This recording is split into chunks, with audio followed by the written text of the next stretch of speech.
Welcome to IELTS English Stories. Please enjoy our story. The absence of Emily. I had worked for nearly 5 minutes when I heard a shout, and suddenly there were people all around me. When I married my second wife, Emily, I went to live in her house in Northern California. It's a big house with a lot of land around it, just outside a small town. The next house is almost exactly the same, and that belongs to Emily's sister, Millicent. Millicent and Emily.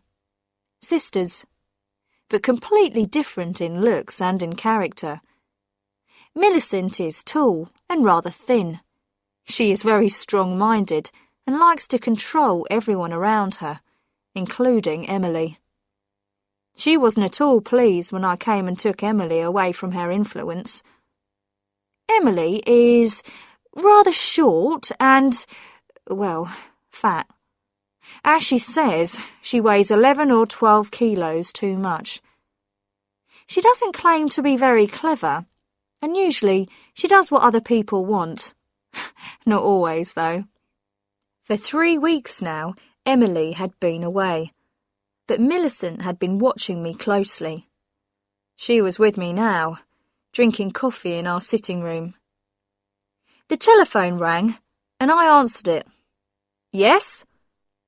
Hello, dear. This is Emily. Emily, what is your surname? Oh, really, dear? Emily, your wife. I'm sorry, you must have a wrong number. I put the telephone down. Millicent was watching me. You look as white as a sheet. You seem frightened, shocked. Who telephoned? It was a wrong number. Millicent drank some coffee. Oh, Albert, I thought I saw Emily in town yesterday, but that's not possible. Of course it's not. Emily is in San Francisco. Yes, but where in San Francisco? She didn't say. She's visiting friends. Emily doesn't have any friends in San Francisco. I know all her friends. When will she be back? She wasn't sure when it would be. I've heard, Albert, that your first wife died in a boating accident. She fell out of the boat and died in the water? I'm afraid so. She couldn't swim. And you were the only witness to the accident? I believe so. No one else ever came forward. Did she leave you any money, Albert? That's nothing to do with you, Millicent. In fact, Cynthia had $50,000 of life insurance and one sailing boat. Poor Cynthia. She had taken her boat out alone that day. I had seen the accident from the boat club and rushed out in another boat, but it was too late to save her. Millicent finished her coffee and left. When she had gone, I went for a walk through the woods behind the house. I walked to an open space between the trees, which had a little stream running through it. How peaceful it was here. Quiet. A place to rest. I had been coming here often in the last few days. I sat down on a fallen tree near the stream and thought about Emily and Millicent. Their houses and land were very similar, so you would expect them to be equally rich. But this was not the situation, as I discovered after my marriage. Emily owned her house and the land around it, but she could not afford to employ people to look after them. Millicent, on the other hand, employed a lot of people in her house, and even a lawyer to look after her money. She must have $1 million at least. On Tuesday afternoons, I usually go to the supermarket in town. Today, in the car park, I saw a small, rather fat woman across the street walking away from me. She wore a purple dress and a brown hat. It was the 4th time I'd seen her in the last 10 days. I hurried across the street. She turned the corner and I started to run. When I reached the corner, she was nowhere in sight. I was standing there when a car stopped beside me. It was Millicent. "What are you doing, Albert? I saw you running. I've never seen you run before." "Oh, I was just taking a little exercise." I was still breathing hard as I walked back to the supermarket. The next morning, when I returned from my walk to the stream, I found Millicent in the sitting room, pouring some coffee for herself. "I've been in the bedroom, looking at Emily's clothes," Millicent said. "I didn't see anything missing." "Why should anything be missing? Has there been a thief in the house?" "Don't tell me that Emily went off to stay with friends in San Francisco without any luggage." "She had luggage, though not very much." "What was she wearing when she left?" "I don't remember," I said. That evening, as I prepared for bed, I looked inside Emily's cupboard. What could be done with her clothes? Perhaps I should give some away. I woke up at 2 in the morning. Bright moonlight was shining on my face. I dressed and went out to the hut in the garden. I needed something for digging a hole. I chose a spade with a long handle, put it on my shoulder, and began walking towards the stream. I was nearly there when I stopped. I shook my head slowly and returned to the hut. I put the spade away and went to bed. The next morning, Millicent came to see me while I was having breakfast. She brought in the Morning Post, which had just come. It included one small blue envelope addressed to me. The writing seemed familiar. The postmark was our local town. I opened the envelope and pulled out a sheet of paper. "Dear Albert, I miss you so very much. I shall return home soon, Albert. Soon. Emily." I put the letter and the envelope into my pocket. "Well?" Millicent asked. "I thought I recognised Emily's writing on the envelope. Did she say when she'll be back?" "That is not Emily's writing. It's a letter from my aunt in Chicago." "I didn't know you had an aunt in Chicago." "Don't worry, Millicent. I do have an aunt in Chicago." That night, I was in bed, but awake, when the telephone beside my bed rang. "Hello, my sweet. This is Emily." "You are not Emily. You are someone else." "Don't be silly, Albert. Of course this is me, Emily." "You can't be Emily.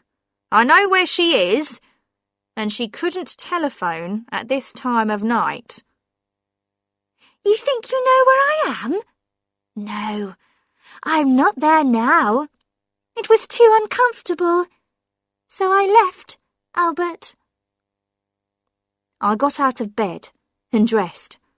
I went downstairs to the study and made myself a drink. I drank it slowly.